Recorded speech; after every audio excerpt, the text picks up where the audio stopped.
video रे आम जाना शिवरात्रि खाद्य आपण मैंने जानते शिवरात्रि प्राय समस्ते उपवास करते उपवास साइंटिफिक रीजन है कि आम बॉडी डिटॉक्सिफिकेशन करने एटा बहुत ही जरूरी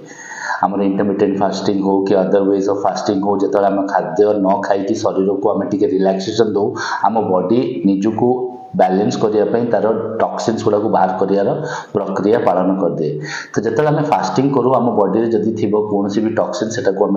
डिटॉक्सिफाई कर दिन फास्टिंग जदि आप करूँ किसी लोग निराढ़ फास्टिंग करते बिना पानी पीकी किसी लोग पानी कि लिक्विड डाएट नहीं करते किसी लोग फ्रुट्स खाई करते व्हाटएवर